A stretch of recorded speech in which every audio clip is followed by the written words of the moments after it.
Creek podcast. We're rolling light today. That's okay. Light, just the audio sounds great on my Austin. end. It sounds good. So yeah, we'll see.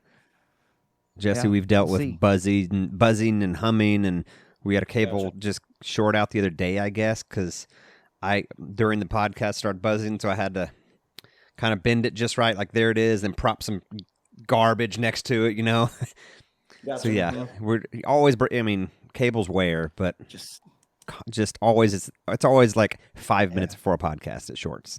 So even when you have like a dedicated spot, like it lives right here. This is just where I sit. It doesn't move around. We used to move it around all the time, and that was just kind of things break. Now it just lives in a place, and something's always broken. The gremlins, they'll get you. Mm-hmm, exactly.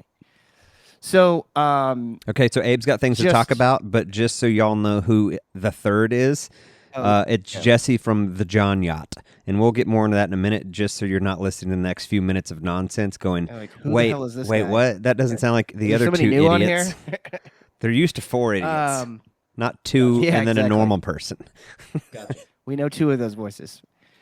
So you brought up the other night, I was talking to you, Austin, and you were like, oh, did you see Amy from 1,000 Pound Sisters getting a divorce? Like...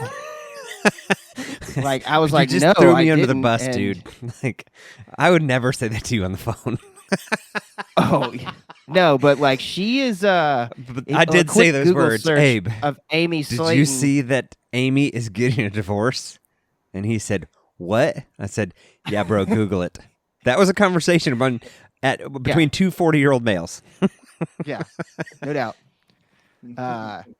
So I think most people know that we now watch. We have a solid fascination with the 1,000 Pound Sister on TLC. So good, and while being so bad. I mean, it is just a train wreck. And I'm telling you, here's the thing I was thinking about, because I was like, I've been thinking about how we talk about this on the podcast without just being like, people being like, what the hell? This is a perfect way. If this is like for you, the end of the envelope for our listeners. They're new.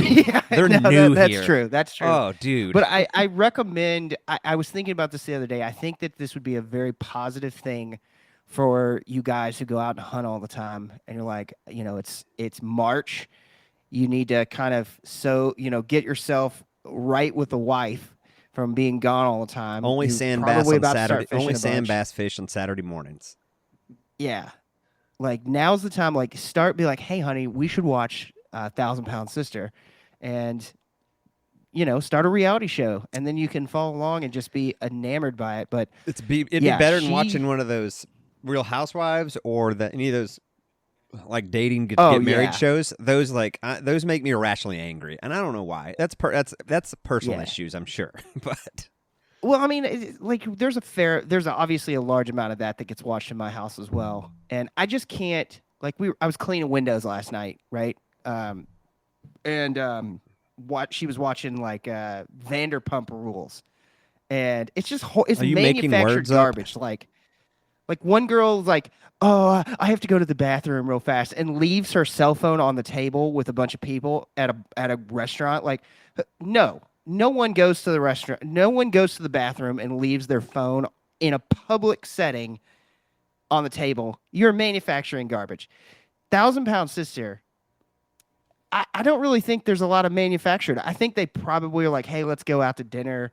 Like, you guys move around, do this. And I think obviously they're paying for weight loss surgery and whatnot. I mean, but I don't think there's a lot of manufactured, because they're just messy human beings. And it just takes care of itself. This is how it looks to me. It's like, we've said some ridiculous things on this podcast. Like, you can't just make up. And I consider myself witty sometimes. You can't make any of that shit up. No. Impossible. No. And it has to be just brain vomit with these people just coming out of their mouth. Hey, we put a camera in front of you. You just say what comes to the top of your head. Get after it. And you're just like, hey, you can have a shot first. Like, just some get poor you, white get you people a cocktail and get after it. Yeah, have at it. All day. Oh, man. Speaking of which, I did put in for Kentucky elk today, and so I was like, in the back of my mind was like, oh my God, what if I drew an elk tag in Kentucky and could somehow go just see Amy Slayton in see real if they're life. having a meet and greet. That's the one I want to see in real life. The other one, Amy. There's Amy and Tammy. Tammy's the big one. I don't really care to see her. That's just a. And mind you, the small one was 400 and change. The small one. She was like 550, something at her heviest. Yeah, is now down to like 400, 300 pounds. She's the small one. And because Abe just said the small one. The small one. And I mean, and not even just since she's lost weight. I don't know about the big one, but even when she hadn't lost weight, she was still the small one. The quantification still stands. I'm telling you, there's so much gold in it. You should watch it. So, so that's pretty fascinating. Amy getting a divorce. Did you read any about it? Sad to see we got to change the subject in a minute because I didn't go down the rabbit hole. Oh man, I wish you would have of that. So, on why I need to. And Amy's husband. What's his name? Richard. Michael is basically a fat backcountry sling blade. I forgot to hit record. It's okay. I started a while back. I got you. So we'll just go off the hard. Good. We'll all of a sudden the audio quality just got better on the podcast. So Michael is sling blade all day long. Yeah. Just doesn't say much, kind of has an underbite. It's amazing. So what would make these two gems get a divorce? That is the question of the day. I don't know. I gotta do some reading on that. There's some Googling that needs to happen. So there was an alligator attack in Florida. Shocking. I know. What? Got a dog, canine dog, who was doing some rescue recovery work. A canine dog, ducks come from somewhere. You said canine. What were you trying to say? I was trying to say he attacked a canine, and dog came out because I was thinking dog. Okay, and fine. Looking at the story. So he's a rescue dog, and when I say a rescue dog, like a legit goes and rescues body, recovery dog, right? Yeah, Yeah, so I guess they were doing some training or whatnot, and this dog got bit by a 7-foot alligator. Dog's fine, obviously got scratched up real bad, and tons of stitches, but the dog lived and is doing good. They killed the alligator though, which is good on it. We got enough of those. Okay, just a snippet of a rabbit trail. People acting like alligators are endangered and stuff, because you hear people kind of allude to that, right? Like, oh, I mean, you can kill alligators, like. Yeah, there's a whole grip of them. We should kill a whole lot more. Rats. They're dinosaur rats. And they don't have any natural predators that I'm aware of, by any means. A boat prop is about the only predator they've got, Yeah, a high-powered rifle at a distance or 22 straight to the brain. But anywho, I just don't like it when people allude to that. Like, a smart dog got bit. There's a grip of these bastards. But now continue. They're fine. Yeah. We can clear them out. So in the article, there was an interesting fact. The Smithsonian Institute, you guys guess, the average female alligator is how long? Can I ask for clarification? I mean, I'll say when the average American alligator. And no, you said female. But my I question was trying is to say species. Oh. So it doesn't. We're not talking about sex, just average alligator. Well, there's two different. There's the average male and the average female. We've got two different values. You just chopped up real bad at my end. Yeah, you're real choppy, homie. Why? I don't know. It's recorded. But yeah, that's fine. So you were saying, start this question over, because you said female, you said not female. And I'll explain why. The average American alligator. You said female first, though. Female is how long? My question was going to be: is this a species where the females are larger than the males? No. Do you know that? Or did you make that up because I asked? Because that look on your face was based on what the answer is to the question. Okay, that's cool. According to the Smithsonian, which Jesse, you're participating in this. You gotta. I was gonna say 5.5 feet. Okay. Oh no, Austin, what's your guess? No. 10. No. The average, you basically split it. The average 7. female alligator is 8 feet long, 8.2 feet long. What do you think the male is? 6. 7. 11 feet. You said females were bigger. No, I didn't. You said, is this a species where the females are bigger? And I said no. You said yes. Jesse? I don't know. I'm going to have to side with Austin on this. See? Oh, well, and you said, and once you hear the question, you'll know. And so that made me think, yes, we're going to ask male and female. And then, yep. Bruh. I appreciate you looking maybe this I'm having up. a stroke. I don't know. I mean, something. Maybe just blame it on the definitely internet. having a stroke or something. I think you got too much 1,000-pound sister on the mind. That's what it is. Amy Slayton's she's single and on the market. I'm thinking about I'm going to leave Tracy. I'm out of here. You know, my wife and I we're done. I'm going to go find Amy Slayton and just hit me up, girl. Holla at your boy. Yeah. So holla at your boy. Slide into the DMs. Oh my God. Just done. If you're still with us, we appreciate it. Yeah. So yeah, good, so good trivia. They do you messed clarify... it up. Continue. What's that? So a male's 11 feet. A female is 8 feet. 8. So yeah, you were wrong.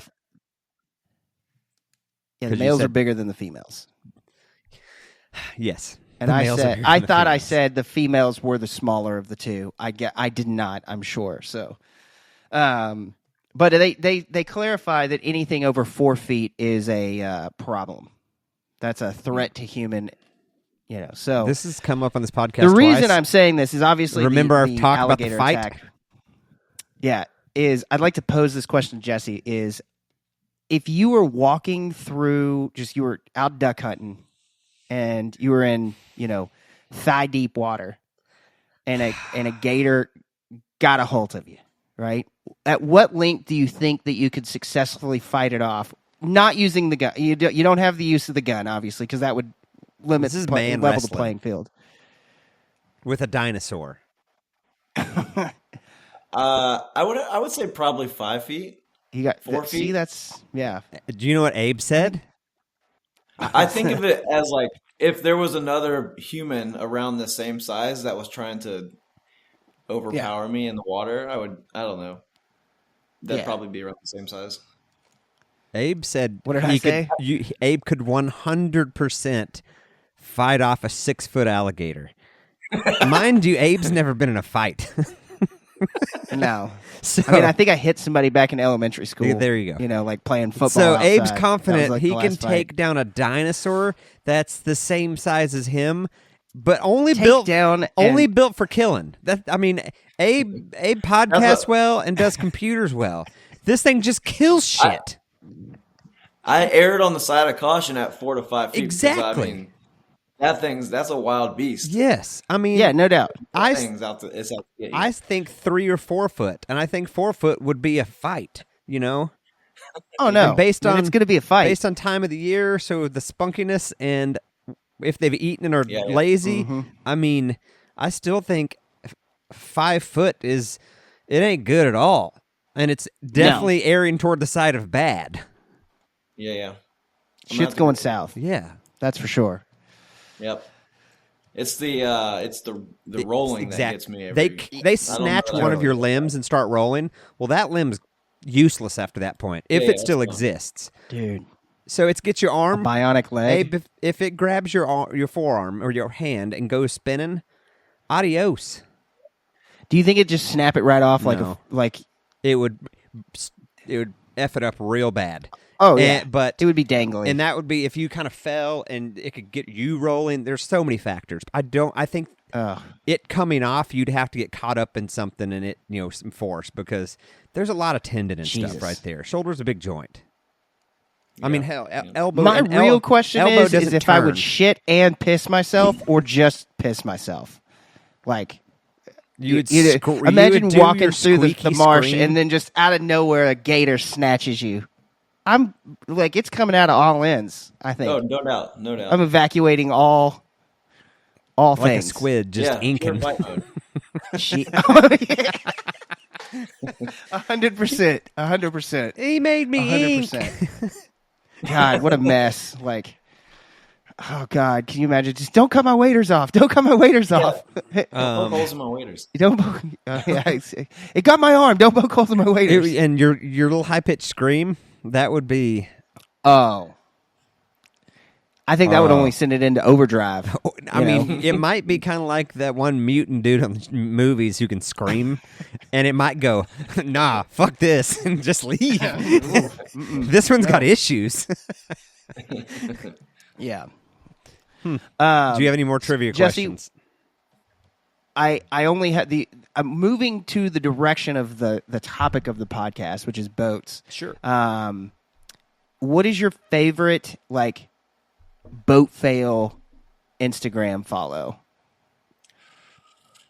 Mine's the Qualified Captain. I would agree. I love the Qualified Captain. I'd say it's a tight race between them and the wavy boats that are down at the inlet on the east coast of Florida. I can't remember. Oh yeah. I can't remember the inlet name, but Haulover.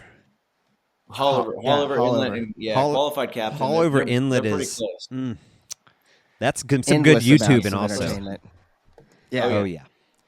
Yeah.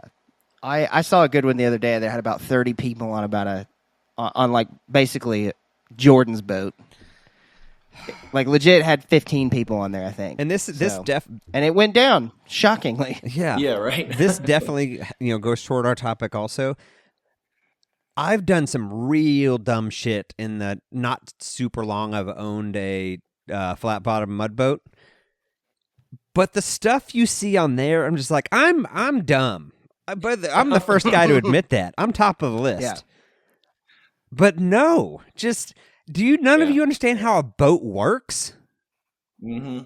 Yep. So, I mean, so I do have so Jesse, have you ever backed a boat down a boat ramp and your truck's gone in the water?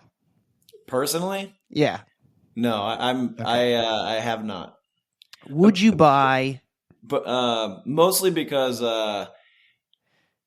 I guess I was taught a certain way to do it, but the fear has grown even more since the Qualified Captain has came about. Why? Well, I don't want to be that guy. I mean, yes. Let's remove. That's clearly a major factor all the time. Yeah. Any situation regarding something that's supposed to be a manly skill, you don't want to be that guy. Yeah. And I don't want to wrestle an alligator over 5 feet. Those are the two things. I don't want my truck no, or a gator over absolutely. 5 feet. But the fear, is it just that fear, or is there another fear about it? Like, I mean, I wouldn't be concerned about if it did happen to me. I wouldn't be really too upset about losing my truck, but I would be like, holy shit! Like, yeah, now this is a giant mess. But yes, okay. So that would be that too. But is it a fear? What is it? Is there any other fear, like it just sliding down a slippery boat ramp? Yeah. Do you think that's a thing? Is it possible to slide down the boat ramp? Yes. Yeah. Oh, I think that's possible. Have you ever seen it? Yeah, I think that's possible. I've slid or burned out, I guess, and had trouble getting up. But you put your truck in park. You put the emergency brake on. You go back to unhook, or something, and the whole thing just disappears. Keeps going. I've never had that personally. I've got out of the truck and fallen on my absolutely. ass. Absolutely. Yeah, that's not even. Yeah, no question. No, my truck's never slid. No, my truck's never slid. Yeah, mine neither. Yeah, we've seen some explanations for people who are like, "Oh, it was a slip, like their boat went in the water, truck, everything went in the water," and they were like, "Oh, it was in park, happened because the boat ramp was slipped." And it was in park, and the emergency brake was on, and it was a kayak on a kayak trailer. And the boat ramp was so slippery. Mind you, I didn't fall at all, but the boat ramp was so slippery that I couldn't believe it happened. Watching it happen is something I never thought I would see. Yeah. I don't buy it. Yeah. We are going to have the dude who we are kind of referencing here on the podcast next week to talk about. Nice. And this will be the same conversation. And he's probably not listening, but you are. There is. Let's talk. 100% of the 100% of the times a truck goes in the water at a boat ramp, it is because of the human being, right? For sure. I mean, I guess you could have like a parking brake blowout. I mean, it seems like there'd be like your brakes and your parking brake went out at the same time. Parking brake is cable actuated most of the time. Yeah. I don't know the story at which y'all are talking about. It sounds like somebody's afraid to admit that they messed up, though. Absolutely. Yeah. A slick boat ramp that a dozen other boats backed down in and had no problem on, right? Did we Abe and I sat next to each other and looked at a computer screen and pulled up a picture of the incident that was sent, and we're zooming in. The front two wheels, from everything I can tell, no way they even got wet. Like, so if the front two wheels never got wet, shady-ass boat there's zero chance. In duck season. Remember the ramp we dropped in at Sabine to sandbass fish? It was legitimately almost a foot of mud, either hard bottom or if there was concrete. So Abe just jammed it in the water because he drove, and I kicked the boat off and got out, and he just was in 4 low and dug up the boat ramp. But his truck didn't slide. It's 100% a human error. His truck didn't slide in the water, and we were in 8 inches of mud. Yeah. I mean, unless you're backing the truck up going like 20 miles an hour and you just slide down. But how do you get out of it? Because you didn't slide in with it. Yeah, exactly. You were slow enough to get out of the truck and probably forgot to put it in. And park. I thought about that too. Yep. Reverse is right at park. Yeah. You don't accidentally get into drive from reverse. Oh no. Yeah, no, I'm overthinking this. Yeah. I was thinking what I looked at was drive is before park. So at worst, if you didn't make it, you hit neutral. That could have happened. Yeah. Or you hit drive and it starts creeping forward. And I'll tell a story, and when I'm done here, of something I did that is completely relevant. And so then if you hit park, you're parked. But if you say it was in park and the emergency brake was on and you were out of it, like, I just don't think, even if I completely messed it up and saw my truck rolling, I don't think I could not get back in it and at least spin some rubber or something before it sunk. Yeah. I mean, maybe your tailgate, your bed of your truck went, But absolutely. And I'll say, I also, when I get out of my truck on a boat ramp, I don't shut the door for that reason. Yeah. Like, what if to get back in? I can get back in real fast. I can jam a boot or a hand on a brake or something. So that's why I don't know. Maybe that's my OCD. I just have a very thorough checklist of like, is the truck in park? Is the parking brake on? Now you open the door. Now you go do what you need to do. Like, here, and like you said, I don't want to be that guy, and I definitely don't want to deal with the mess of it all. That's the thing, like you said. That is almost is most of the boat ramps I'm going to. There's nobody there because I'm I try to be one of the only people there because I'm getting there so early. But inevitably, there's some people there. But you just don't want to be that person. Yeah. Last week, well, if your truck goes in the water, you're going to be there for. You're going to be there long enough where there's going to be several passers. Oh, in the pictures, there's people looking. But I was going to say something that shows how easy it is to make that human error. Last week, I pulled into my driveway, was on a phone call, and sat there for like 5 or 10 minutes because it was a discussion. I didn't want to get off Bluetooth and all that nonsense, then get in, the dogs start barking. So I was sitting in the driveway, truck running, on this call.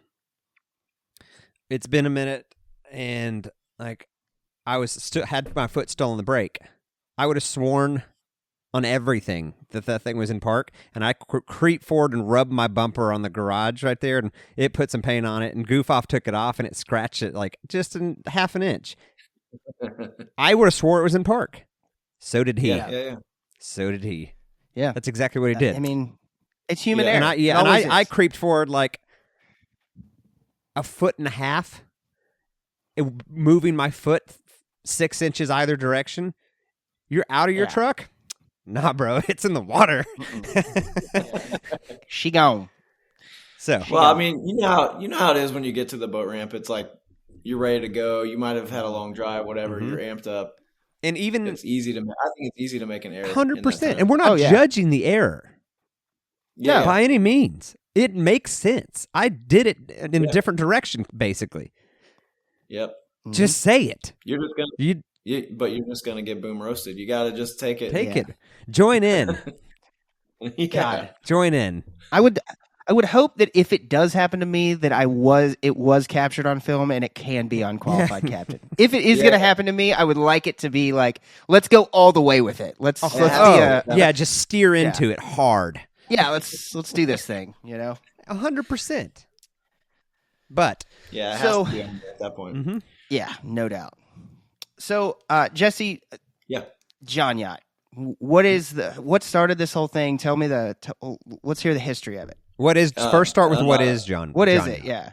Yeah, Jon Yacht. So it's like it's a niche thing where I kind of created this idea of having a good time and enjoying the experience, like out on the water or whatever you might be doing on your boat, instead of having something like super extravagant to go out and go overboard. People can do, and it's kind of an homage to the simplicity of the outdoors and keeping things basic and going along those lines. But it actually started out as kind of a joke. I had just randomly made some decals. I was looking at that brand Shitty Coolers, and it was kind of a play on words with Jon Yacht.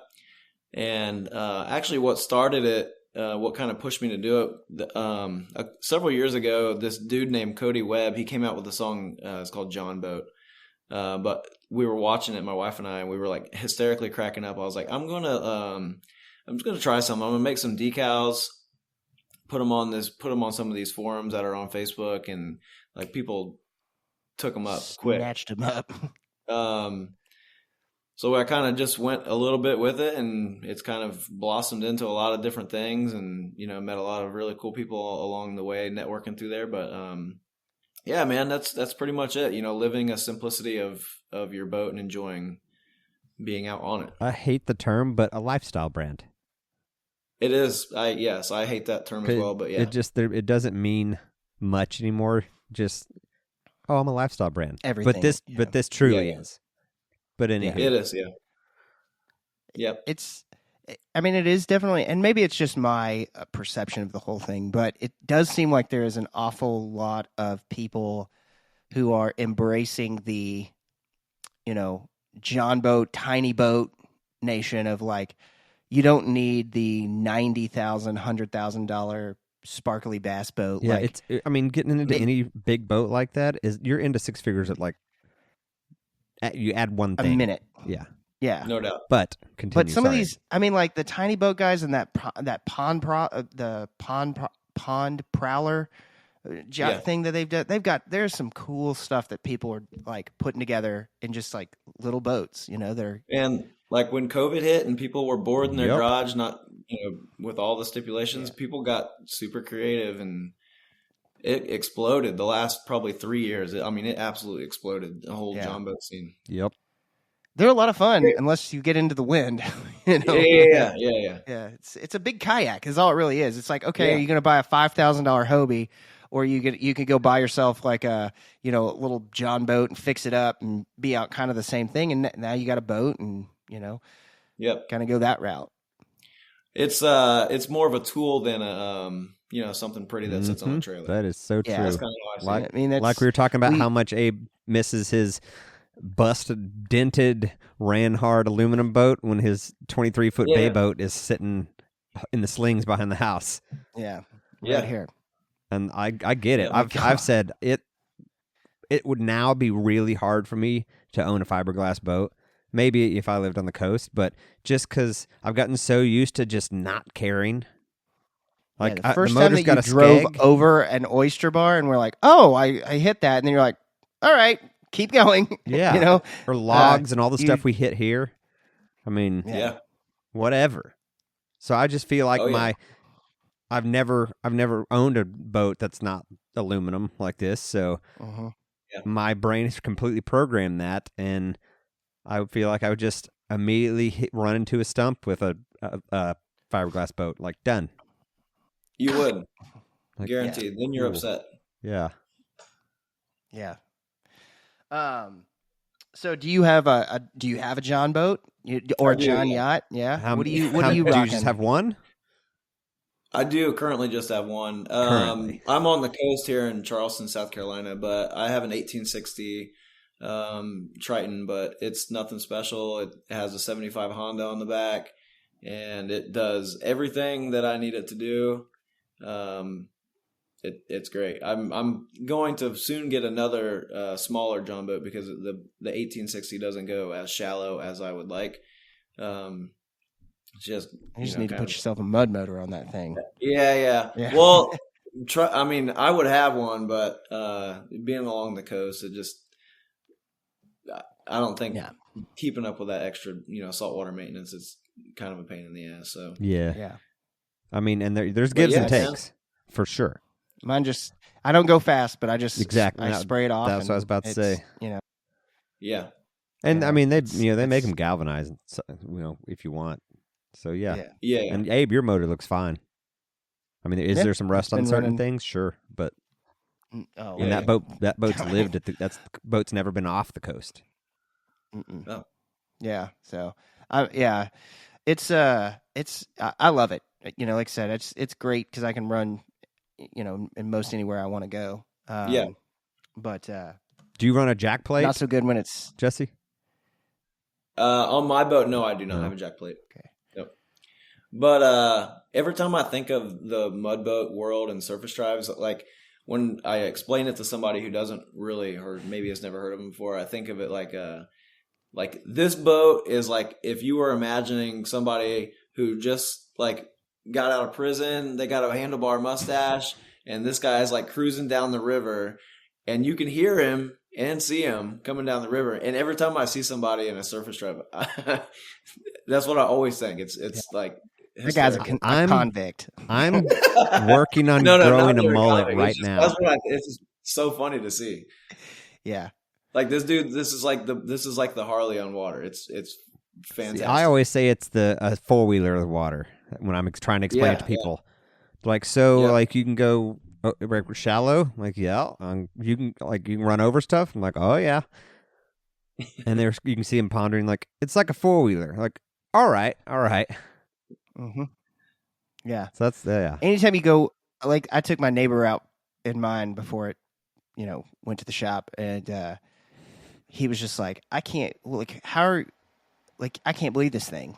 Like he was like, how deep are we right now? I'm like, I don't know, maybe like 2.5 inches of water, and he's just like, what? And he like reached his hand down and like, oh, that's the ground right there. And I was like, yeah. He was like, I mean, this is incredible. Like how would, they're great. They're a great tool, but there's gives and takes. Like you said. Oh yeah, there's definitely our buddy gives Jordan. And takes. You just we've talked about his boat a lot. He got a buddy of ours. His parents' family owns a little piece of property we hunt at. We call it the farm on the podcast. They had a boat, an old aluminum, I forget what it is, sitting there. It's like a Lowe's, I think. Maybe. A Lowe's. But what's the motor on the back? It's a 2-stroke. 30 Evinrude. Yeah, Evinrude. 2-stroke 30 Evinrude. So he got it from him. Has completely like redone this thing. It's clean. We hunted that place for almost 5 years, and it sat under an oak tree the entire time. And Jordan, I think the last registration was like 15 years ago, Jordan said. So it was, it sat under that tree for 15 years. That's a gem. And Jordan rebuilt the motor and got it all running and put a jack plate on it. And I mean, that 2-stroke 30 shits and gets. Yeah. Oh my gosh. I mean, it flew down here. Runs. Yeah. It's cool. So that is cool. That's why I asked about jack plate because I don't know much about them, and he did one. We need to get your boy. We need to get your boy a stainless steel prop. That way he's not tearing them up on oyster shells down here. Yeah, he learned the limitations of that boat also this season. There's this canal getting in one of the marshes to duck hunt down there, and there ain't much water in it. and under the water soft mud. So boats like ours, they run like scalded ape. Just it's good hard bottom below some slop. I mean, it just you get all your torque out of it. And Jordan, I got a jack plate. I can handle this. I can run almost as shallow as you. Is like, yeah, dude, let's go. We get out there. They got going. No. And when I'm running, and mine's an 1860 also, and so is Abe's, you're bumping the sides a good amount. I mean, and I think he bumped the side or something, or hit a harder chunk of dirt, and it came off plane, and he was done. And our buddy running behind him in his surface drive ended up running up on the back of him, but caught a corner so it didn't like decapitate anybody. So it was a little squirrely. Yeah. It was. But learn that put on the brakes. Put on the brakes. Hit the turn brakes. it around. Put it in reverse. Put it in reverse. So it was. Oh my gosh. Jack plates are cool, and he can run that thing pretty shallow, but it is not a mud motor. But it's fast. No. So. Yeah, it'll go quick. So. I like it. What are some of the cooler like DIY little tiny boats, or John boats that you've seen? Like, I'm sure you get a ton of stuff. Let me add to that. What are the Arizona guys? Our buddies done? AZ Longtail. Yeah. Yeah. Arizona Longtails. They're good dudes. They've been on here. Those guys and Tiny Boat Nation. I don't know if you've heard of them, but they are Mike and Nick and all those guys and Ryan. They have like a massive DIY network that they produce and put out on YouTube. It's like phenomenal. Phenomenal. They actually came up. We did a group ride the year before last, and they flew over and joined us in the ride. We rode up the Edisto River, which is a local river here, and dude, we had like a blast. But yeah, they're like really, really doing up some really amazing creative stuff on some John boats, man. It blows me away to watch some of the videos. Any kind of like decking, like they're fully decking out boats from front all the way to back, with flush decks, unique like side center consoles that they're building. Wells. They have custom live wells that you can order. You can order a live well that's custom fit to your blank spot wherever you need it to go. Wow. Like it comes with all the piping setups, everything. DIY videos, how to do it. It's incredible. That's where I saw that Roy's shallow water anchor. Non-power power pole. That's right. Have you used one of those before, Jesse, or seen those in real life? I have. So I was actually fortunate. Roy sent me one of his original ones. This was back when he was still making them out of steel, and I had one, and I loved it, like absolutely loved it. But I had to take it off being close to the coast like this. It was rusting a little bit, but he's changed up his metal design. He started to bake them a little bit, but they're evidently from what he said. I haven't gotten a new one from him yet, but they don't rust anymore with how he's making them now. But they're genius, man. They're great. Because I wasn't skeptical, but I was just questioning of just dropping that thing, getting enough to grab to hold an 1860. I had one on the back of my 1860, and it held money every Love it. time. Okay. Even on strong riverbanks, it was holding. Abe, you got your second vote. I'm in. As soon as I get my boat back, I think I might buy one. And they're great on there. I need to measure.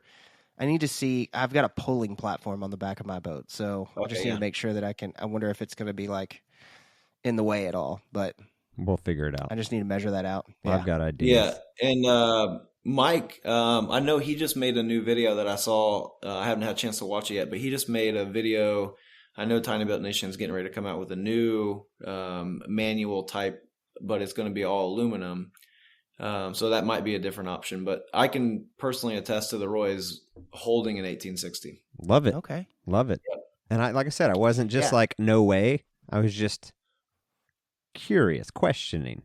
So, all right, that's awesome. Into that. So I guess I'll say I used it in some areas that were mostly sandy, mostly muddy, real muddy areas. And I mean, that thing sank in there, and it. I mean, I didn't mean like, oh, it's a gravel bottom. Is this working? Like, no, clearly not. Yeah. I just meant kind of in general. If you're using it correctly. So that's cool. I was definitely impressed with it. All right. It sinks in. It comes with a they have like a little option where you can get a longer lanyard. It clips in. That thing sinks right in, and when you're ready to go, you pull it up and clip it in, and you're gone. It's sweet. All right. Yeah. All right. Summer install. They have the ones that will actually bolt through your stern, and they have the ones that will like clamp onto your stern. On. I think we're just gonna go bolt through. 100% go. Our transoms are so easy to deal with. Yeah. Oh yeah. Like definitely. Yeah. What are some of the is there something that you've come across in your experience here that is just like seems like it would be a neat thing to have on your boat? You're like, this is useless. What the worst the worst turnout of a cool item?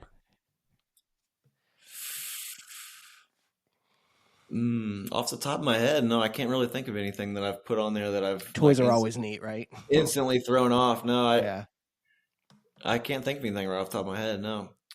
What's the coolest? Yeah. Okay, we talked about the manual power pole.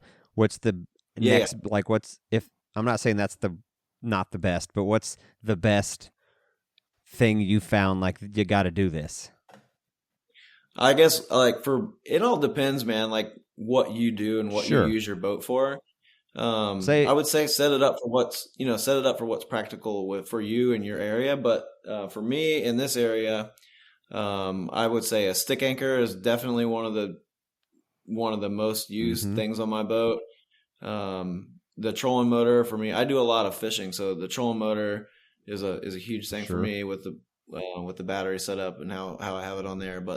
And then a push pole is normally the most used tools on my boat. Yeah.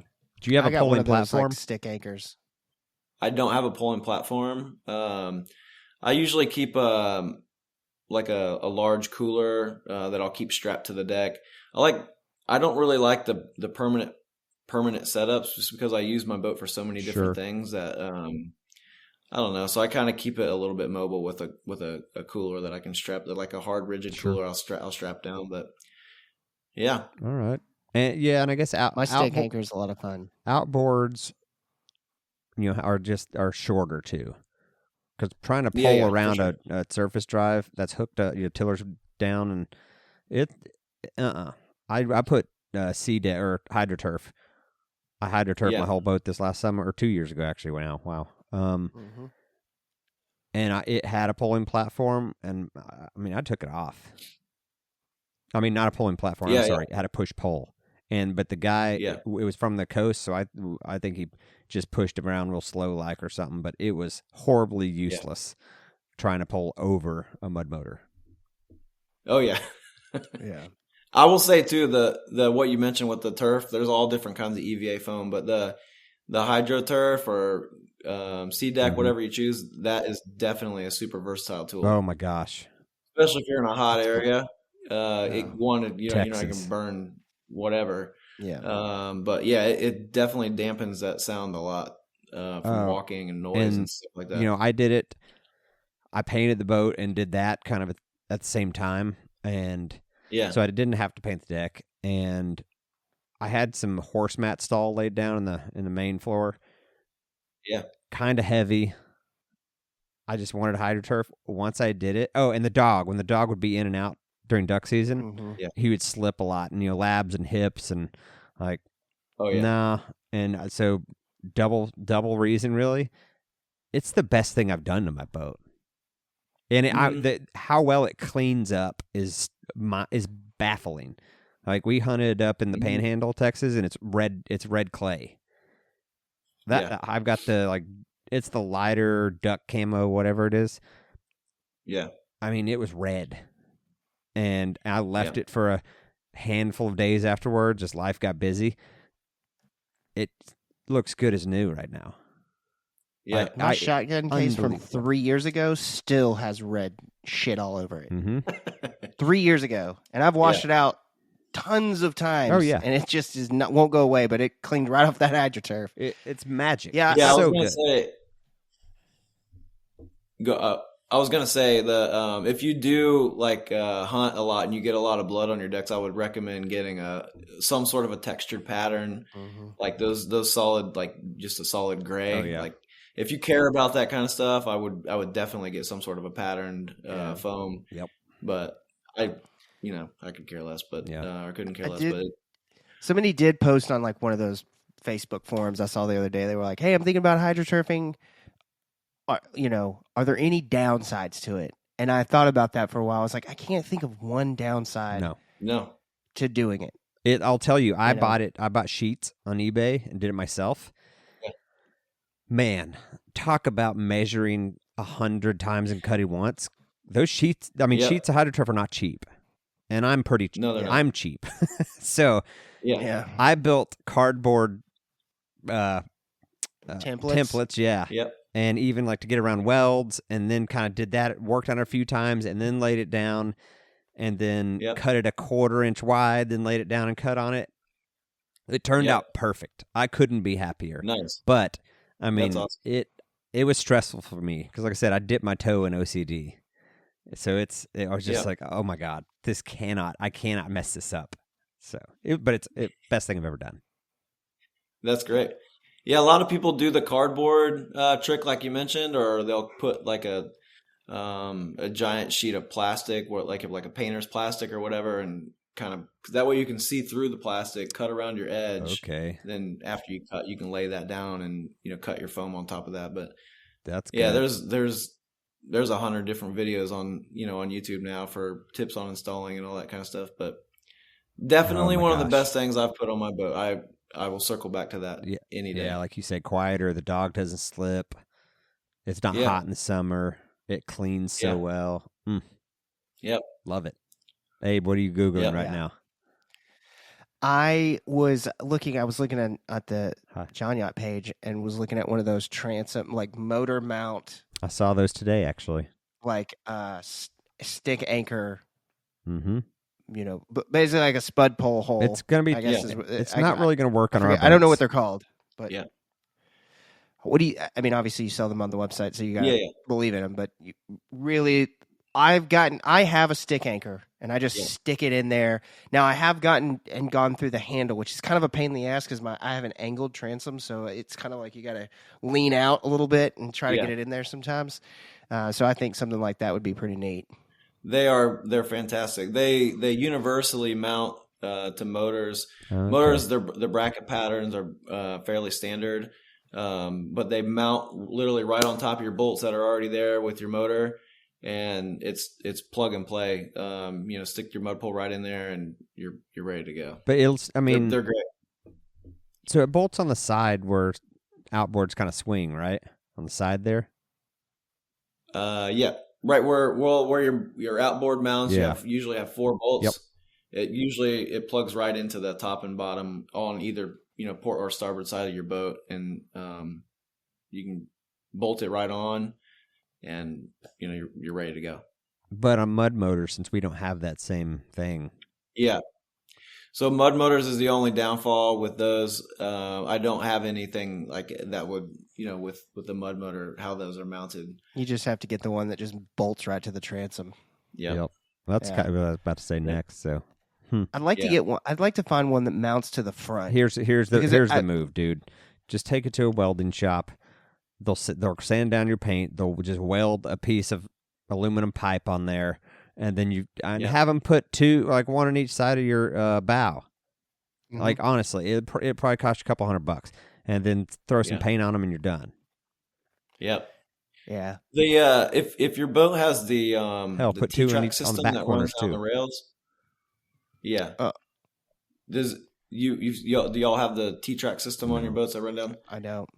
There are some boats. A lot of the I've seen them on Prodigies. Boats have them, just like trucks and stuff like that. But truck beds, but they have them. We have them now. They'll tie into those trail tracks, and there's a little hole, that sheet of metal that kind of hangs over the side. You can put your anchor pole through there. But I don't really honestly care for that style too much. It kind of interferes with the trailer a little bit, and going on in and off the trailer, you can clip your bunks if you have those, or your trailer guides or whatever. And I ram a lot of stuff anyway, so fewer amount of things you can connect to.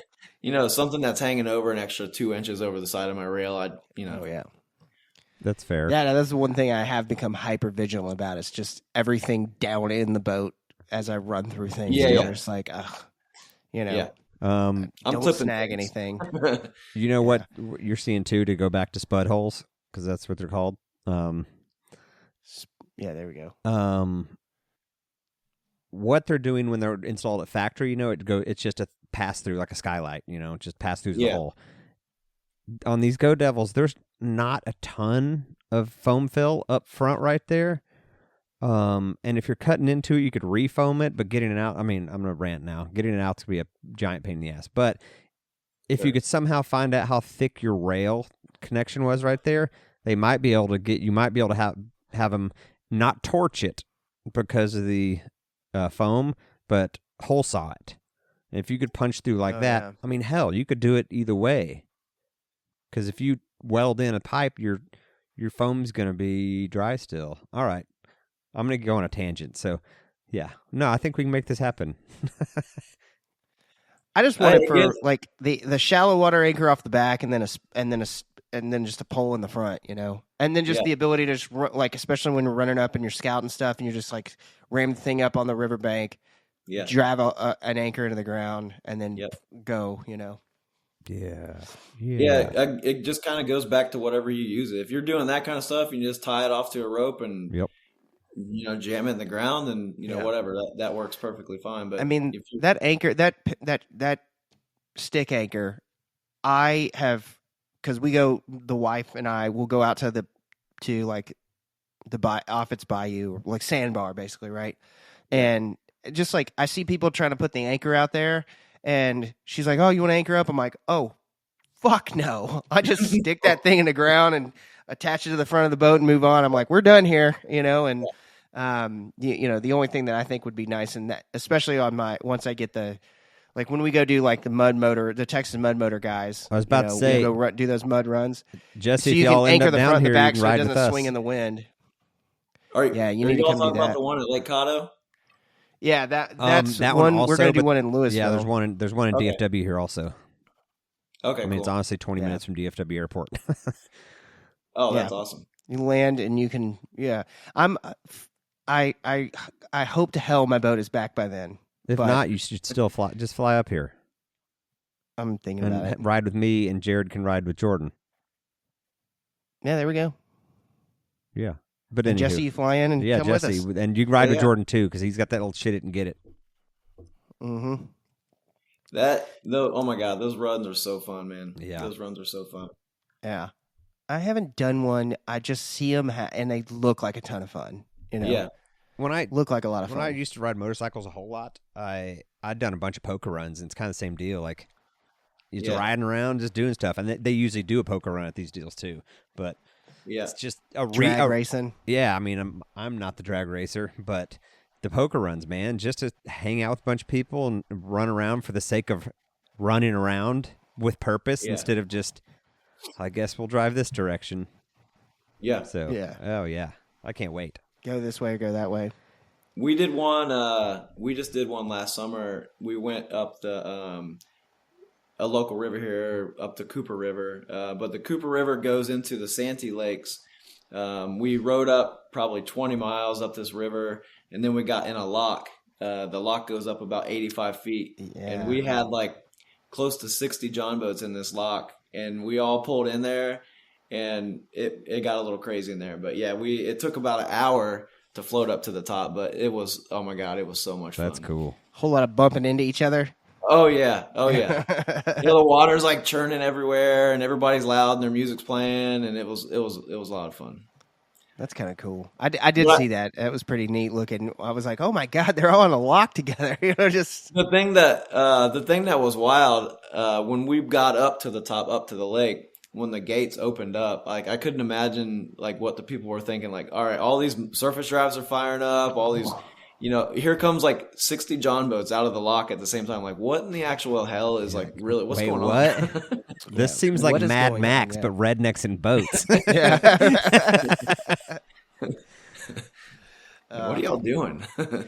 I love it. All right, I got another question for you, and it is the flag. So I'm got to get myself the Mud Boat Yacht Club. I was thinking the same thing. I'm gonna hang out the deer lease on the badass camo. Absolutely. So what is the best way to what have you found is the best flagpole to use on your boat? Oh, that's a hell of a mud question. anchor. Your stick pole. Okay. Yeah. So what we do, we have those transom poles that are off our stern, and we'll put a little metal clip and stick it in there, maybe, I don't know, 8 inches, so that clip will kind of hold it, and then zip tie the flag up, and then just fly it off of your love it. Fly it off your anchor Love stick. it. Yeah, it's not a big flag, right? It's just a regular. Is it just? It's like a little, probably like 2-foot flag, I think, or something like that, right? These are 3 by 5, 3 by 4, 3 by 4. Yeah, okay. Pretty decent size. So that's a big flag. Yeah. Okay, like it's normal. Yeah. Okay. Yeah, shoot me your address, and I'll mail y'all some. Awesome, man. Thank you. I would love that. Well, at minimum, have them at all the mudboat runs, but I mean, I'll run mine all summer fishing. Psh. Duck hunting probably I'll run not, mine. 'cause there's too many moving parts duck hunting. Come on, Max. Yeah, there's a lot of I send a lot of those flags to Texas, so I'm sure y'all see them at the rides. Yeah, we haven't been to a ride yet. It's great. No, yeah, we want to go real bad. The other thing that I saw that I really, really dig is the letter eat. So there's 2 things on your website. I guess 3 things on your website that I'm like, I've got to get that. Mm-hmm. And it's the flag, and it is the river rats letter eat, mud rats letter eat. That one's awesome. It's good. And then what was the other thing? Oh, the fish rulers. Those are. I've been telling awesome. you to put one on your big boat. I know. And you said Tracy wouldn't like that, but I also told you if you got a nice one like that, it's different. It's not these stickers and salt life nonsense. It's a nice piece of sea deck or hydroturf or whatever it is. It kind of looks like kind of looks like sea deck, but I don't know. Yeah, dude. Just they're awesome looking. Here's what Jesse, you'll support this maybe. I told him, just put it on there. If she notices, you can just be like, it's been there a while. I don't know. You're going to have to deflect it a little bit and be real calm about it. Yeah. Like, I don't know. Yeah. Do you need another drink? Like, swap that subject, bro. Deflect.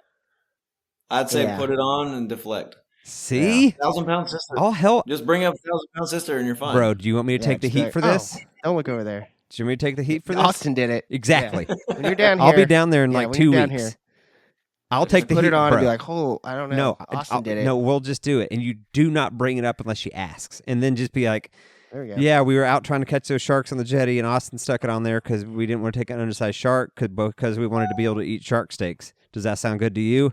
Boom. Yeah. And especially if we can get it where that's it's sales, son. Underneath the cushions. Yeah. If we can get it where we could put it underneath the cushions and the cushions don't be go over weak. The top of it. No, I'm weak. Blame it on me. Okay. I'll take the heat. She can only be mad at me for so long. She can be mad at you for a lot longer. She'll hold a grudge for a long time. That's cool. I'm watching your dogs. She'll let it go for you as soon as you're like, yeah, I'm going to dog set for you when we go. As soon as she says something to me and I randomly show back up from HEB with a bottle of wine and say, I'm sorry, Tracy. Fucking gone. I don't even remember what I was mad at you about. Hey, probably something are you watching did. 1,000-Pound Sister?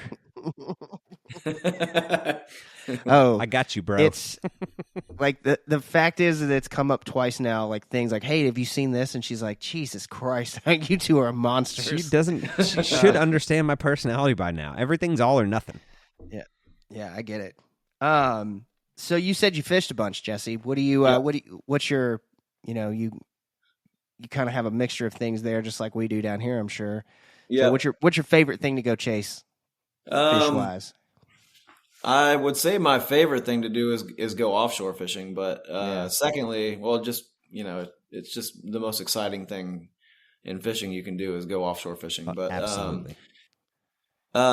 Just behind that is redfish in sight fishing, redfish in shallow water. It's really hard to beat. Do you fly Are you fish? a fly fisherman, or are you you traditional tackle? I do a lot of traditional, but I have some friends who like to send the fly, and occasionally we do, and it just depends on the day. It depends on the wind, to be honest. I'm I'm still new down here, so everything is traditional tackle and live bait. So I'm like, throw that live bait out there and catch big fish. But you're a fly fisherman. I haven't been lately. I know, and I'm not judging. I don't fly fish, and I have no hate for fly fishing. But as we just referenced, my personality is like, I'm going to do this shit. So I'm going to end up with a few $1,000s in gear quickly and another shelf in my garage. Nah, I think that's going to be a retirement gym. Honestly, I'm not against it. It just ain't happening now. Yeah, it's great. It's a lot of fun. It's just, I mean, who doesn't want to throw croaker under a strike indicator? See what I did there? at redfish. There is, there is something like in the redfish world. There's, the same thing with the glitter boat world with the flats boats. There is one thing I do love, and it's being out like on flats, by $60,000-$70,000 Maverick boats, doing the exact same thing in a 1648, catching fish. Totally. And because you can just do whatever you want, and they've got to make sure they don't hit anything. You're like, no, it's right there. I just hit it. Yeah. I mean, my boats have, posted up pretty hard on some oyster beds, and not an inch of concern came through my head about it. Nah. My biggest concern when I hit him is like, oh shit, I got to put my shoes on because I got to step out here, and I don't want to step out barefoot. But so you do you hunt as well? You been hunterman? Oh my god, I can't believe I said that. You had a stroke today. Like, bruh. Canine dog? Yep. Dude, I had to do we do the release, our quarter release for work. I'm in software, Jesse, and so we had our quarter release, and I like to talk today was just like, I was like, this is not going to be a good podcast. I can't hardly get words out. I'm like, we're going to do some things and some stuff. And it's okay. I'm trying, boys. We all have those days. So, Jesse, I think I've got a sleep deprivation thing going on. I got you. He has a new puppy. My voice is a little raspy. It doesn't normally sound like I play bingo all the time, but it's the pollen, man. It's killing me down here. It's starting here. Sir, I'm sure it's the same with y'all too. It's starting here. Oh yeah. But I do. You are a hunterman? I do some hunterman stuff. What kind of huntering do you do? Today actually, there's a 1 week season here on public land for pigs. We went pig hunting today. Oh, again, you show up here. I got you. You show up here, you can kill every last one you find. I don't even think you need a hunting license anymore for them. Yeah, straight nuisance. Oof. But I fish a lot more than I hunt. This coming year, I want to definitely get more back into some duck hunting.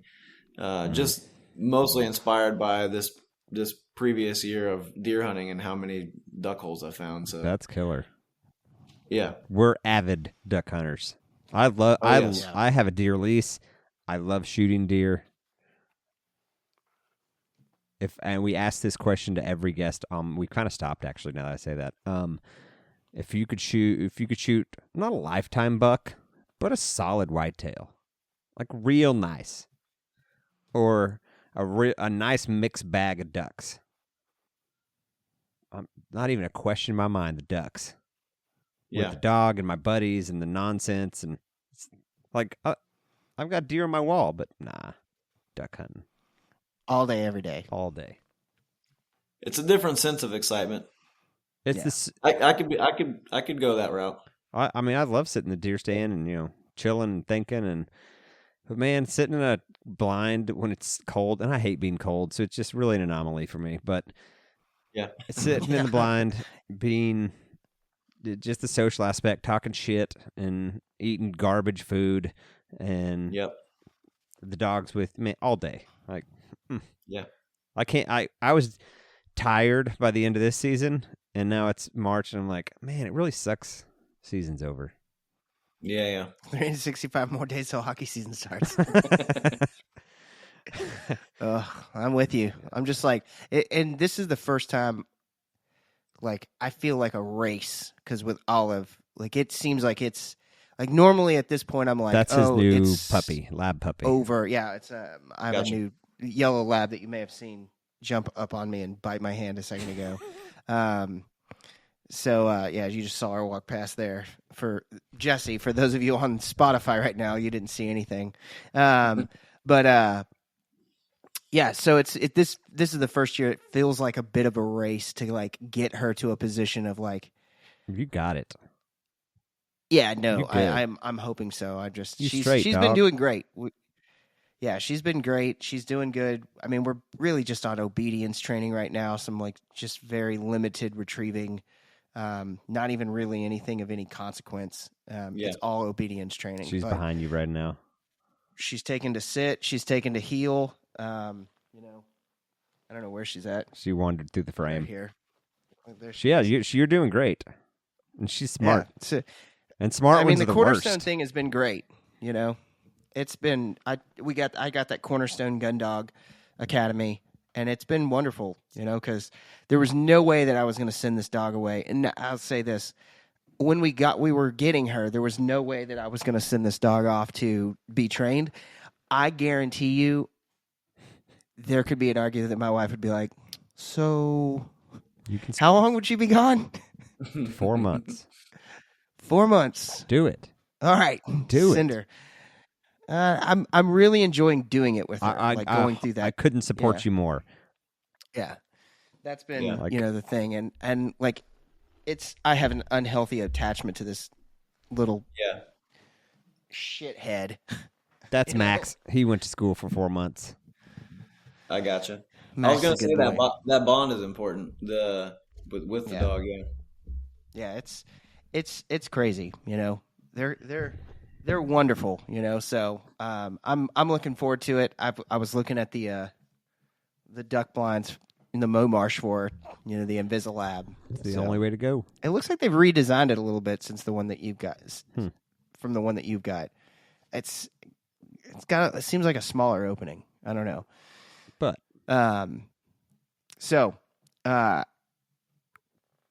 you can catch a flounder, a redfish, or a trout. Which one are you chasing all day, every day? If I'm it depends a little bit. If I'm planning to eat that night, like if I want to actually, take some fish home, I'm gonna go for a flounder. Yeah. Yep. Delicious. How is flounder fishing there? It's pretty good. It's open. There's no closures on it here. Stuff it with crab and put it in the oven. And I think if everybody knew about that recipe, there would be like a closure on flounder I've had it. For it's like delicious. 5 years. So good, man. It's flounder fishing here is tough. It is. They're few and far between, or what? Abe? I'm catching them, so if I can catch them, I feel like it's not. But are you catching legal? Yeah, I've caught a handful of legal flounder. I've caught some undersized. I didn't realize you'd caught that many. That's on me. But I know other people told me like flounder fishing's completely hit or completely miss in Texas. Oh, it is 100% that for sure. So that's why I always took. I've never caught one, and that's why I always kind of took it as. I mean, there's a season, there's a limit, all that, but they're not like hurting. So to hear that, that's they're just very much like. I think the hardest thing about flounder fishing is they like I feel like trout and like sheep's head, fish like that, redfish even to some degree. You can kind of go out anywhere. You can kind of just go out and catch them. Like I feel like flounder is like you kind of have to know where to go. And if you're not in that area, you're not going to catch one, It's true. So I think that's the hardest part, is just kind of being able to go, this is where flounder are going to be, and then working the flounder and, just understanding how they work. Interesting. Is kind of, all right. Yeah. I mean, I get in those little creek flows, and I've caught, 4 or 5 flounder, 2 are undersized, 2 I keep. Yeah. So Jesse, what's a I was gonna say what's the pro tip, but you were probably about to give it. Oh, I was gonna say you gotta look for those ambush points wherever the fish they're opportunistic feeders, so they're gonna sit at ambush points, on the backside of rock piles. Just look for them where the current flows, and that's where you find the flounder. Yeah. I was that Salt Strong, which Joel Smith, who's a buddy of ours, our listeners know of him, obviously. He was like, you should get this Salt Strong thing, and it's a little $12 a month subscription, and it has been worth every single cent of the $12 a month I pay for it. Yeah, because they've got awesome maps, awesome community of people that are surrounded, and then they've got the kind of the weekly game plan thing, and there's a local person who is like, all right, here's your weekly game plan for what I would be doing if I was going out. And it's a video. It's, that's cool. 12, 13 minutes long. Yeah. And they'll just like, hey, this is where based on the weather here, going on this is where I would go. And, for me to, cut down the learning curve and being able to go out and start to at least catch fish, right, has been super valuable, And that's where they were talking about it on the flounders, like you said, those ambush points, but this also too, throw bigger bait, because they want the most high calorie meal, the easiest they can find. It's true.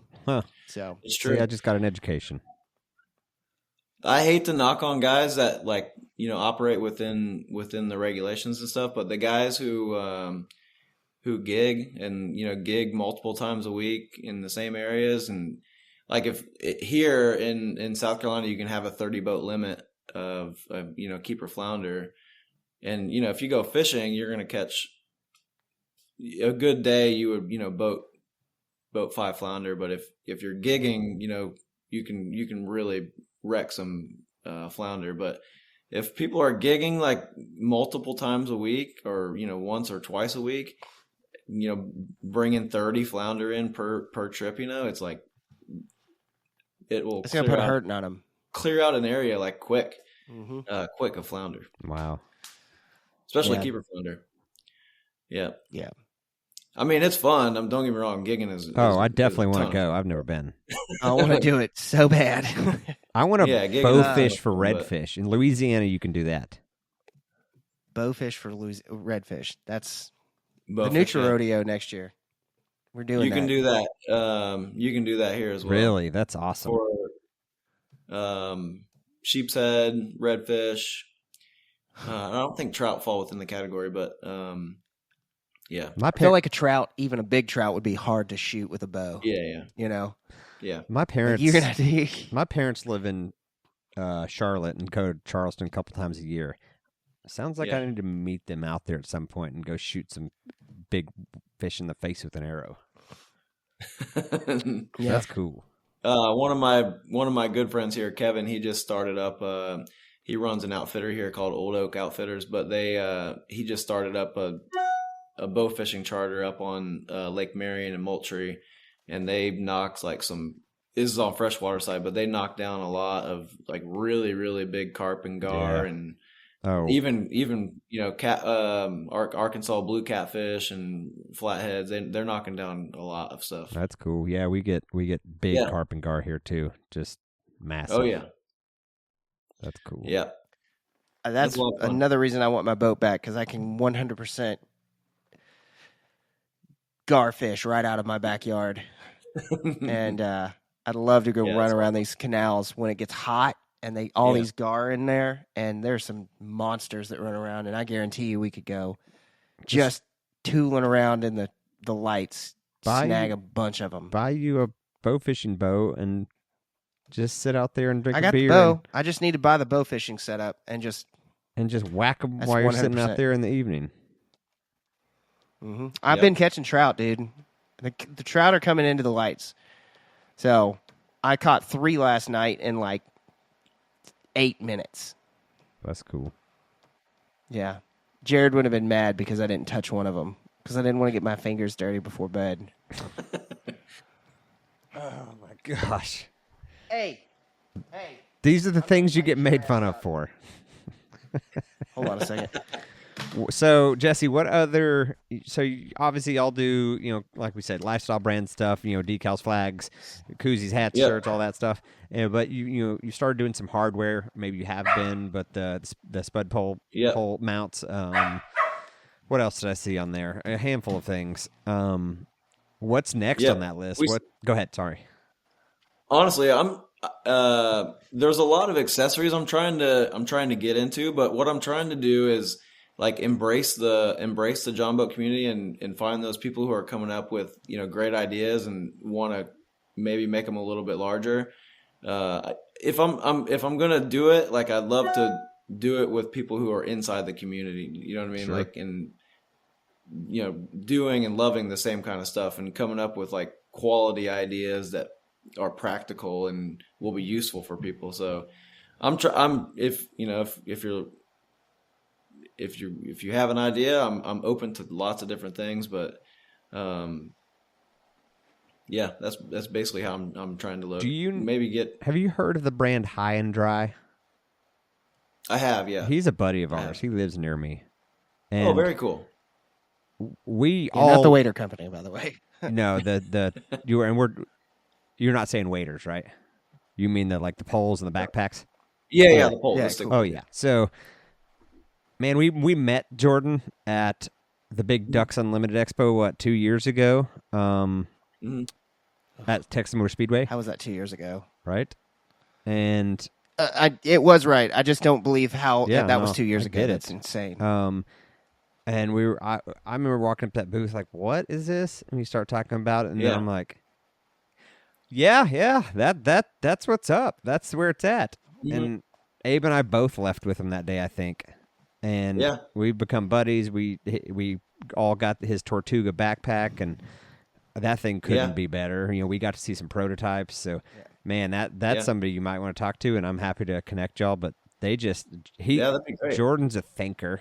Like, talking about version 2.0s of stuff coming up, just ideas. I'm like, dude, that makes complete sense. So, I'd love to connect y'all. I mean, I love the dude. Super nice guy. Yeah.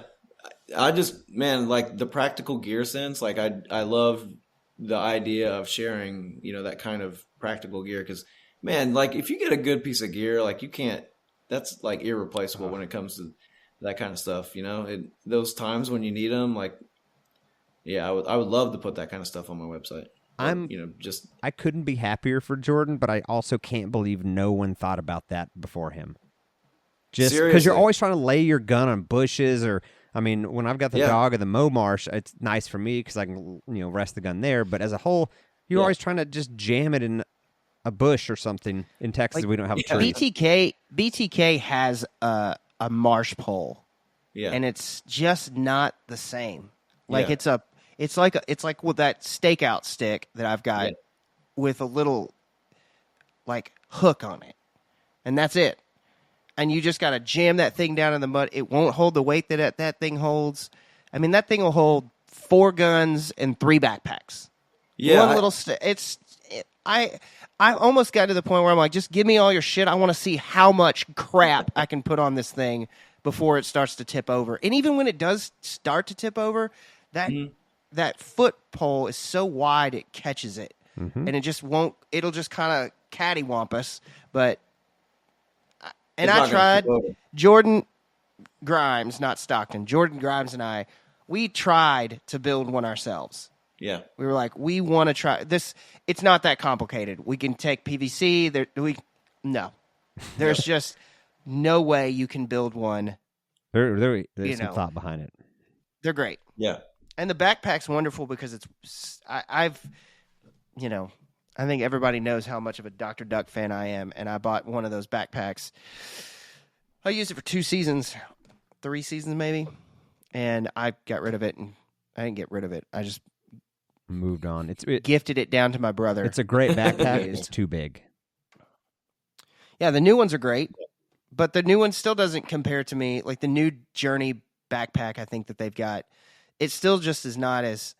I mean, the only thing that it has that the High and Dry doesn't have is a tree strap, which the whole point of that is hanging on the pole, you know. So when I hunted flooded timber this year, that's what we did. It was great, you know. So what I haven't like personally hung any gear on it, but I've watched several videos on it, and it looks like just so stable and like it looks like a solid, great like piece of functional equipment. I mean, so like wonderful think walking stick. The weight of a 6 mallards or 5 mallards in a gadwall, right? To be legal.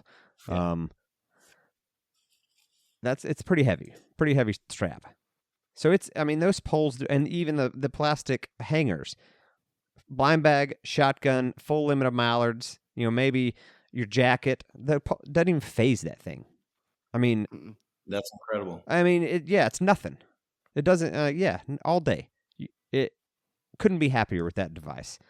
What's a piece of equipment that's been just, oh my God, this is the one. This is one of the best things I've ever bought.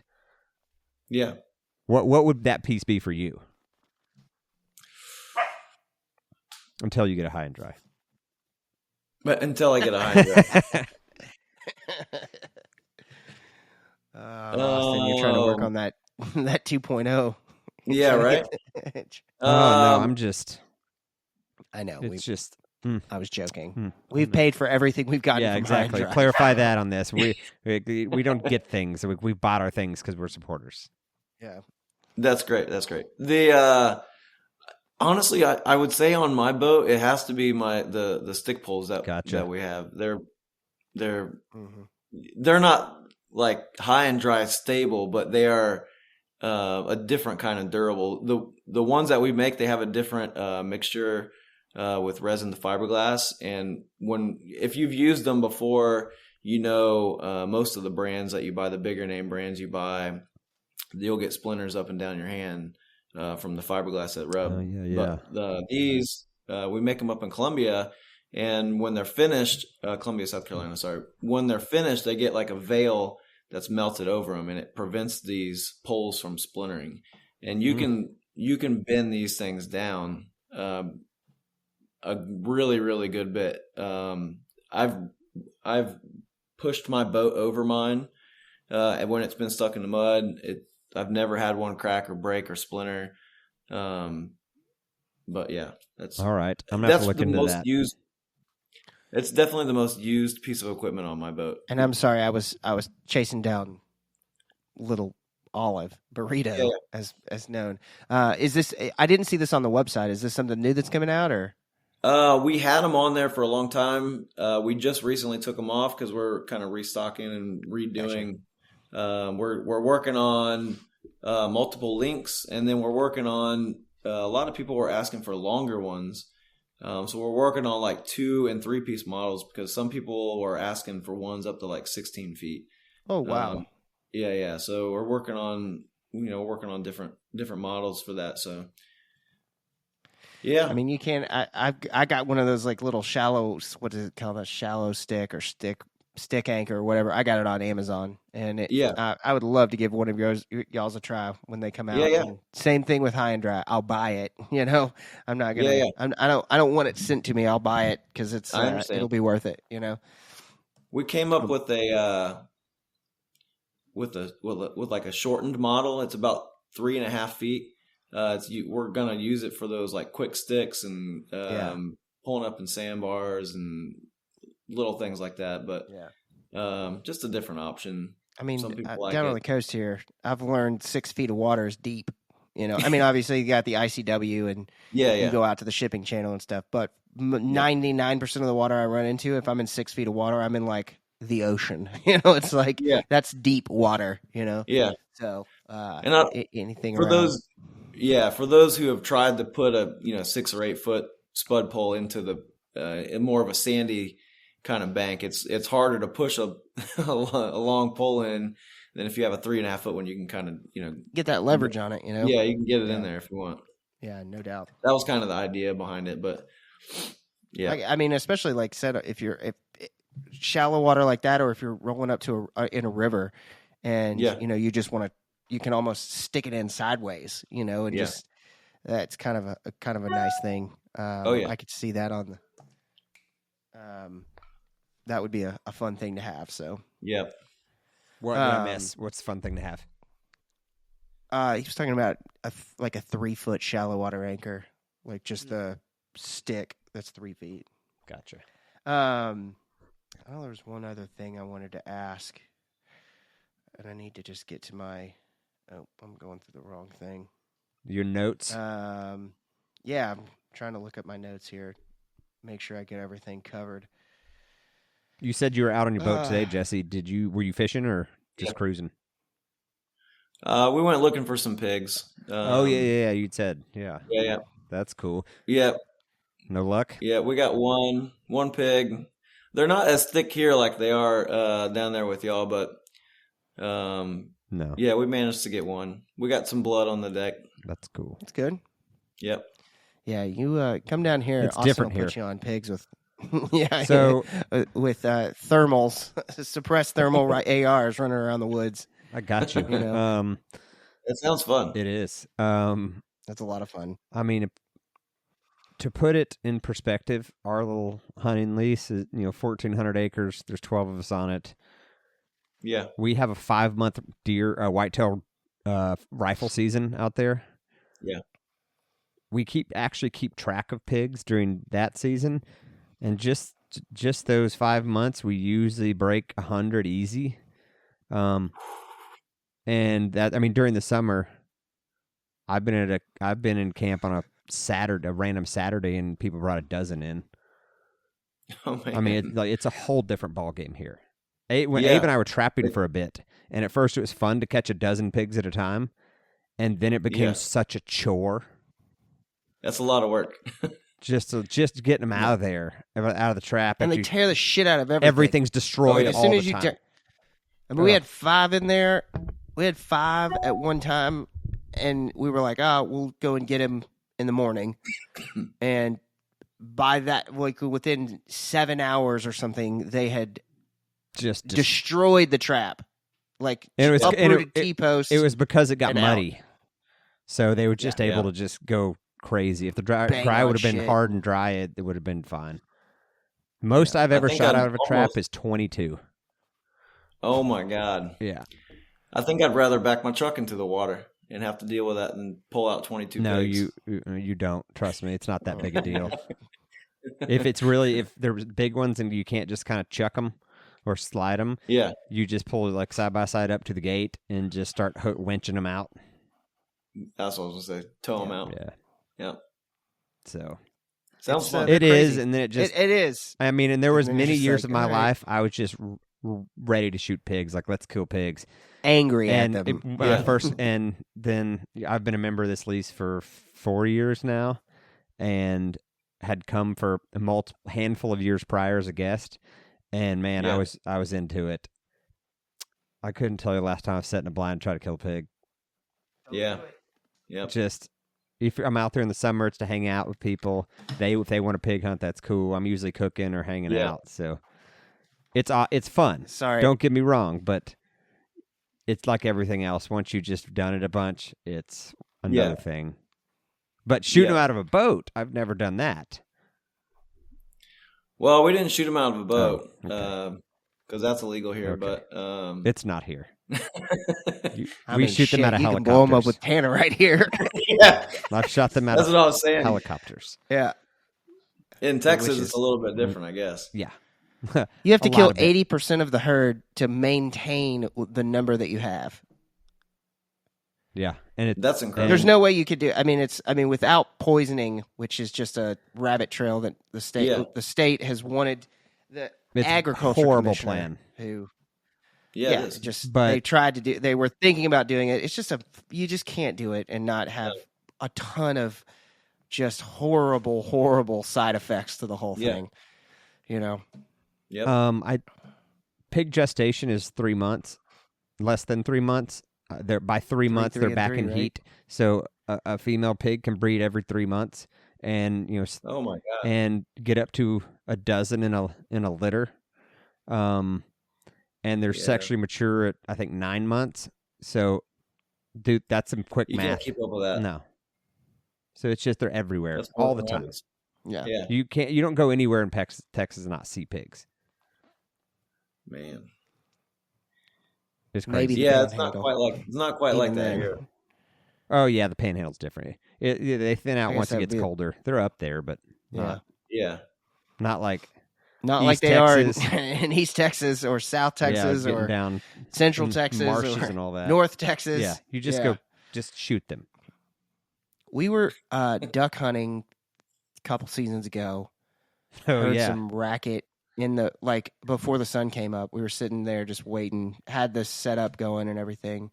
May have been after the sun came up. We were just sitting there, heard some racket in the woods, and we're like, who's walking through the wood? I actually thought it was a game warden coming in, just trouncing through the woods, coming to check people. I mean, 20 yards in front of us, just 10 pigs just come right through the duck spread. Just swim through it. To a point where you're just like, what's that? Oh, we should shoot these things, what am I shooting here? I've got, 3.5 inch 3.5 inch twos. Let's send it, see what happens, But that's a lot. I've never heard of that before. Definitely not here. Not a lot of pigs going through duck decoy spreads, For sure.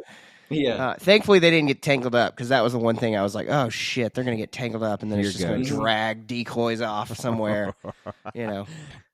Oh, can you imagine that?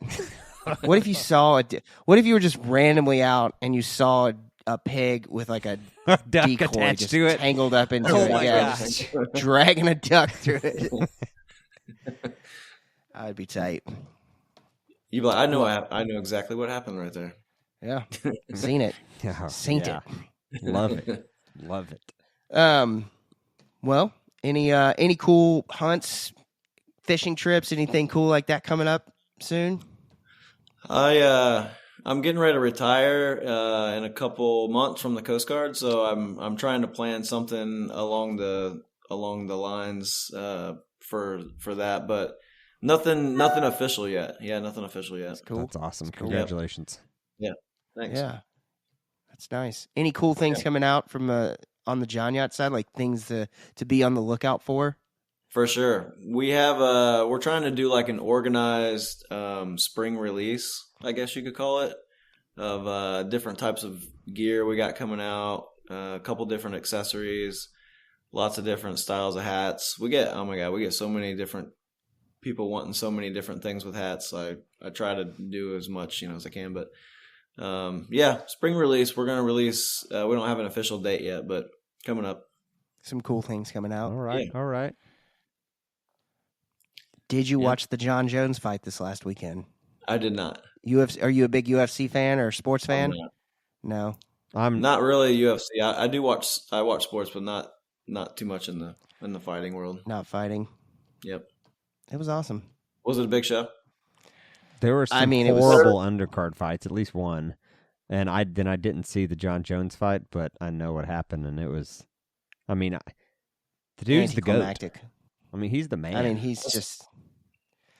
As far as to rate it, like if there was a new release of 1,000 Pound Sister on Friday night or this fight, which one would you pick?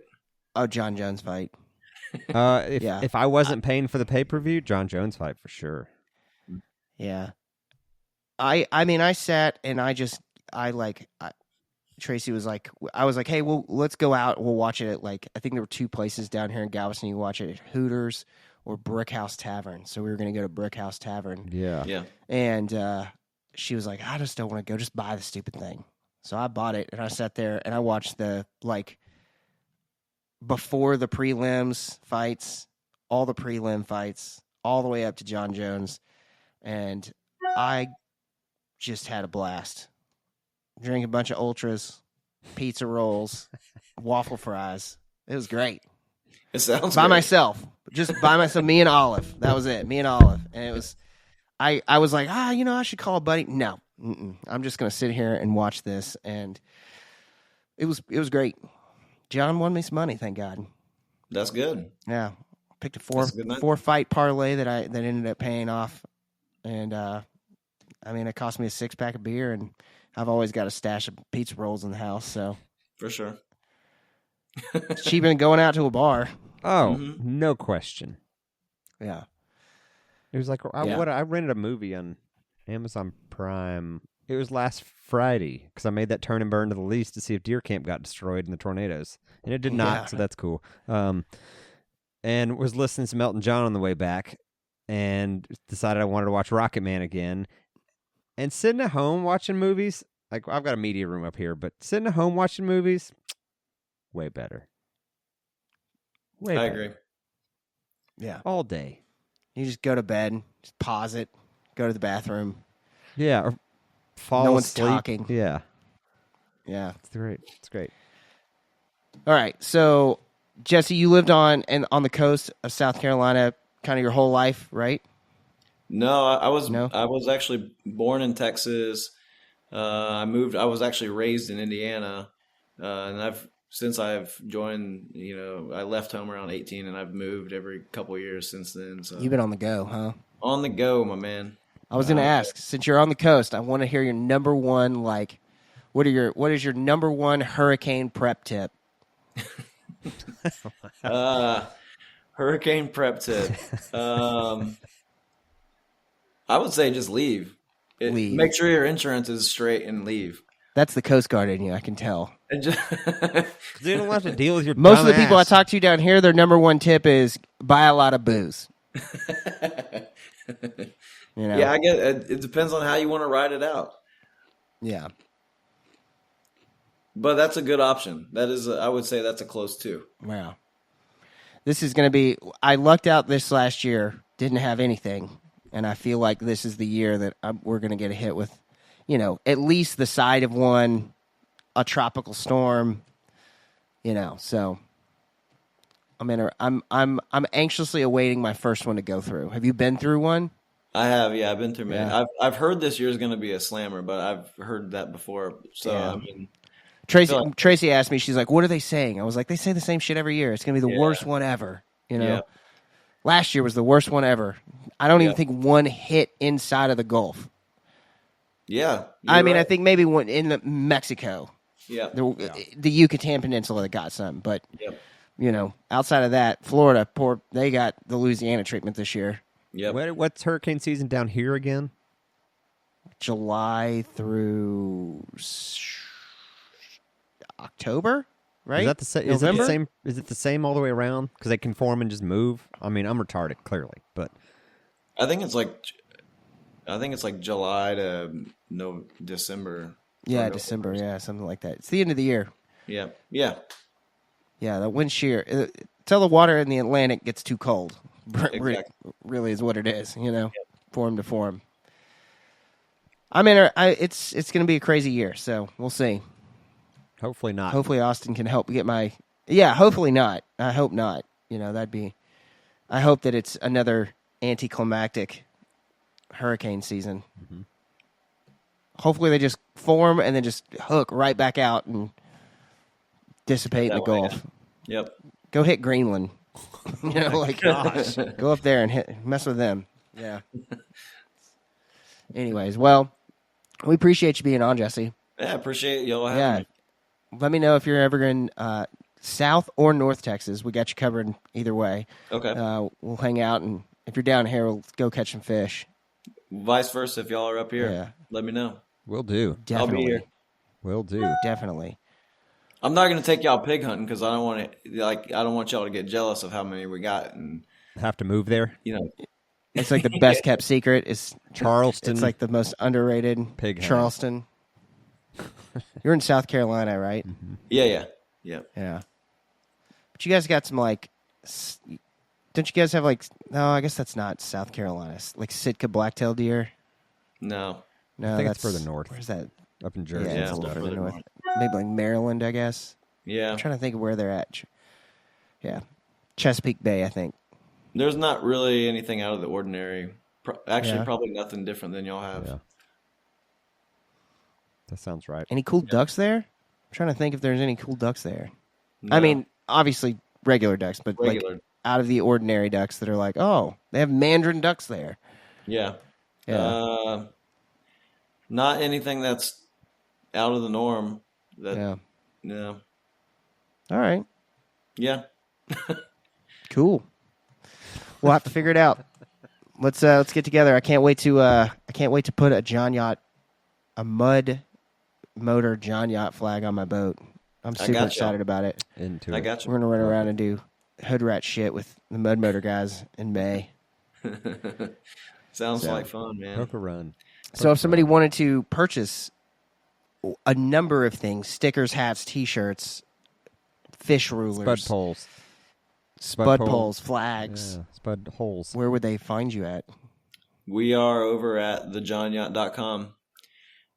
We do have a Facebook group if you're looking for some like a wealth of information about anything John boat. There's a Facebook group, the Jon Yacht, same as the website. But yeah, swing over. Any type of question with anything John boat related, I guarantee there's an answer.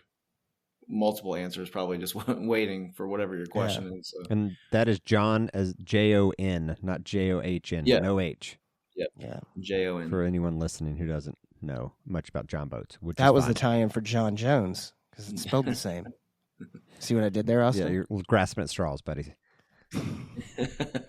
I just wanted to talk about UFC for a minute. You got to. Good job. That was great. 1,000-pound sister. It got a solid surviving 10 minutes. An alligator attack, and UFC. John boats. It was a hell of a day. It's a good mix. It was a good mix. Mm-hmm. So we'll go give them a follow. Solid Instagram follow as well. If you're just looking for some solid content to show up in your feed. And follow us. If you're new to us because you're a Jon Yacht fan, you're like, who the hell are these Stormwater Creek boys? Follow us at Stormwater Creek. It's a spectacle. Subscribe to the podcast. Yeah. We repost a lot of stuff. We got a lot of cool memes that come out, you know. We have content. It was just February. We didn't do anything. A lot of sunset pictures. Sunset pictures, you know. Couple duck pictures. Couple fishing pictures. Every now and then we kill something with 4 legs. It's kind of fun. Who knows? Well, I'm going to shoot some beavers this weekend. Dude. But I can't talk about wait. That next time. Yeah. What do you mean? What's Are you our taking motto? Are you taking the what is it? The Omnis? No. Incendus, the thermals? Yeah. Well, I know you're taking those, but that's the spotting scope. No, I'm not shooting that far. Dang. Just running 5. Well, I know to record with. I've got that DVR for the thermal. Yeah. We'll see that. You gotta have that. Are you gonna flesh out a beaver? What do you think? Oh, I knew the answer before I even asked. But I'm gonna flash out every one. Somebody was out there gonna be like, "Are you gonna skin it?" Yeah, I'm probably gonna. eat it. I swear to God, if you shoot a beaver, you know what you're gonna do. Apparently there's maybe a half dozen out there. Shoot every one of them. But what were you about to ask? What's our motto? Yeah, what's our motto? I don't know. You know what the first rule? High speed, low drag. Yeah. And everyone remember as we sign off here, the first rule of gun safety: have fun. Have fun. Have fun. That's why I've had to stop twice because I've got the gun. I'm dry firing drills in my office down here, and so Olive is just like, I look over there and I'm like, get your mouth off of that. So, all right. She got burned today for it. Good for her. Yeah. We're wrapping up now.